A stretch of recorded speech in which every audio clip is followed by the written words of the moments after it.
Hello and welcome to another edition of Knickerbocker Banter. I'm your host, as always, Harris Wishard, and the New York Knicks take a commanding 3-1 series lead over the Philadelphia 76ers, an old school game, both teams in the 90s, a defensive battle, but I'll tell you who was very offensive, and that was the New York Knicks superstar. If there was any doubt about it, if there was anyone out there that still didn't think that you could attach super to the star, I think now you have to come around and realize how good in the most important spot of the season for Jalen Brunson to go 47-10 a night after going 39-13, and the Knicks needed every single point. They needed every single assist. They needed every single minute that he was out there, because he was out there obviously in the beginning of the fourth quarter, going back to the locker room, and we'll get to that. But to me, the turning point of this game was very, very clear. 61-51. Brunson, up until this point in the third quarter, had not scored yet. And Josh Hart commits the offensive foul on Lowry. But as that was going on, Joel Embiid, we know what he's done in the series so far, trying to bully people, trying to be an enforcer in a mostly dirty way, gives the chicken wing to Brunson. That was, to me, the first time that he really interacted physically with Brunson. He's done it to some other guys, but you mess with the wrong cat. That's the one guy that could really hurt you on the scoreboard. And he did that and then some, because it was the N1 slightly after that, right, when he got to the line and said, "What was that for, Joel? Was that necessary? Now I'm going to drop 47 on your head." And Brunson responded, like he's done all year long, like this Knicks team has done all year long. They take a subpar performance, they go back to the drawing board, and they make adjustments. And they had to overcome a lot of adversity in this basketball game.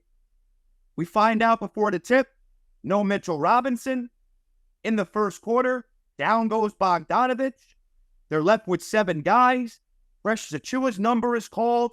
He does a terrific job. They overcome 16 of 26 from the line, which was inexcusable. But somehow, some way, they get it done. And on the cover of the New York Post, you saw Brunman show. Like he was doing it by himself. Now, offensively, Brunson was absolutely terrific.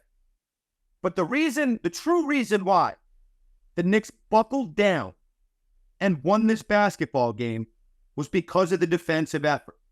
And that's when you have to talk about the likes of OG Anunoby. And I don't want to say it was a blessing in disguise that Hartenstein was in foul trouble, but this is where I want to give Tibbs a ton of credit, because he didn't waver. And he's done that. We've seen him do that in a series with guys. Precious is out there. He's in the rhythm of the game. Deuce McBride is out there. He's in the rhythm of the game. Let him go. Ihart and Dante, starters, very important to this team. But when the Knicks are flowing and the Knicks are going well, he lets it rock. And I think that's been a knock on him in his coaching career. He disrupts the flow a little bit. He takes guys out too early. Can we talk about the second half defense? The Knicks looked like they were on their heels early in the game. Gave up 27 in the first quarter. Trailed by double figures. Looked like Philly punched them in the mouth first. But in the second half, they drew the line in the sand. And like I said, it had a lot to do with OG. Give Precious his credit as well. But watching a guy that was asked to guard Maxey throughout this series, and now he's guarding Embiid and fighting with Embiid and beating him to spots. If I would have told you that Joel would have a fourth quarter in this series with no field goals, would you have believed it? They rode him the entire second half. They worked him the entire second half. And he broke down.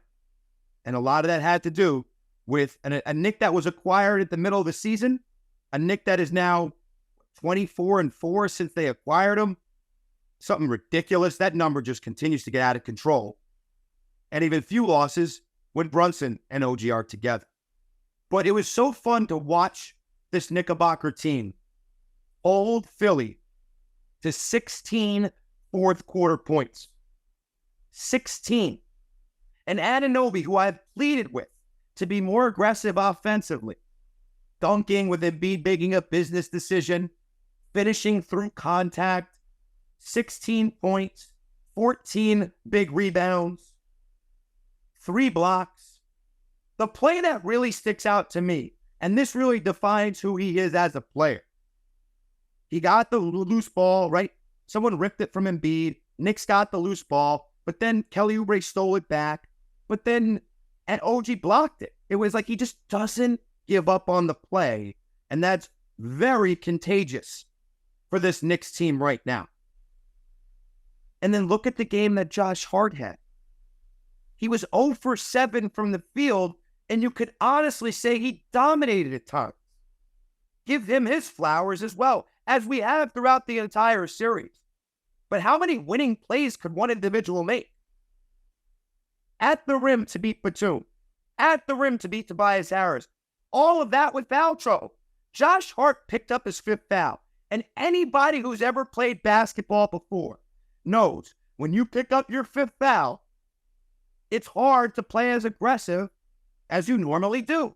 Hartenstein never even got to see the floor again after he picked up his 5th foul. What does Josh Hart do? Plays just as aggressive. Blocking shots, offensive rebounds, second chances for the Knicks, pushing the ball in transition. A true Dennis Rodman type stat line. 4 points, 17 rebounds, 3 blocks, a few assists. Heck of a job. Short-handed, right? Missing a piece or 2. And they just don't skip a beat from an effort standpoint. And here's, I think, a very important part of the game as well. Shout out Deuce McBride, right? The Knicks were reeling a little bit in the second quarter. He made a couple threes. Fourth quarter makes a big 3. The minutes that Brunson wasn't in this game, when he was banging knees with Lowry at the end of the third quarter and had to sit a few minutes, went back to the locker room. As a Knicks fan, you're holding your breath, just hoping and praying that Jalen Brunson could come back in this game. But wait a minute. What in the world has gotten into Deuce McBride? Supreme confidence. I was wrong on him, and I've said it many times. I did not see this offensive projection from Deuce. You always knew he was going to pick up 94 feet. You always knew what kind of effort you were getting from him. But for him to make the shots he's made has changed this team. They have a guy off the bench that can give you 15, although yesterday 13. But you know what I'm getting at. Timely buckets, major buckets, momentum buckets at big stages in the biggest games of the season. Hits the big shot in the fourth to give you a little breathing room until Brunson comes back on the floor. It's just a joy to watch. Next man up mentality to the supreme, to the maximum in this group. They just ooze winners. Whether they win the championship or not, you can't deny that.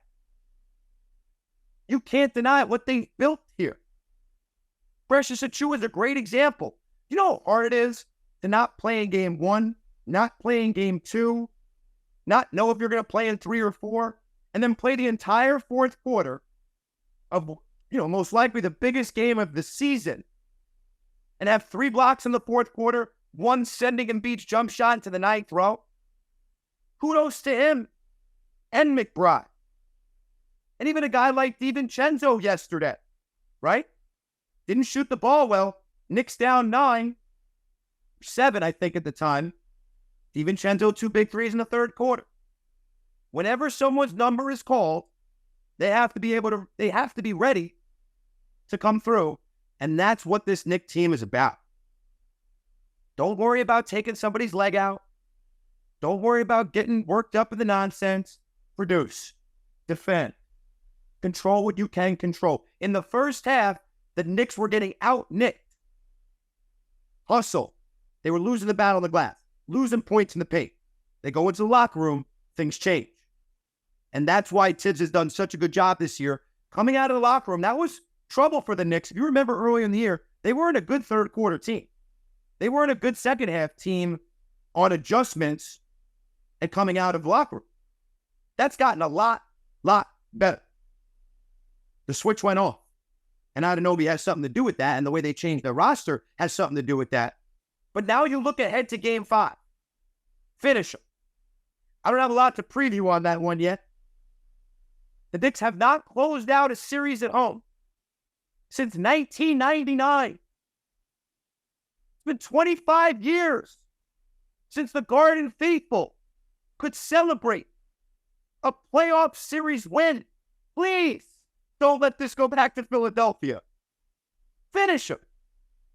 Don't give this team any life. They told you they were the better team. They told you that they were going to win the series. They did a lot of talking. Knicks did a lot of hooping, performing, winning. So we hope and pray that on Tuesday night, the Knicks are ready to finish the deal. But what a game. I'm watching, and shout out to my friend Ricky, who is one of the more fun guys to watch a sporting event. We're now 2-0 together in the Knicks playoff run, combining this one with last year. And it was just emotional. It was fun. Yeah, I got a full sweat after these games. I feel like I'm playing, like I say all the time, because it feels like do or die. It feels like the Knicks are just letting everything out there. And that's why I continue to say it feels different than it did a decade ago when they made the playoffs a few times. This team really, really wants it. And you know what?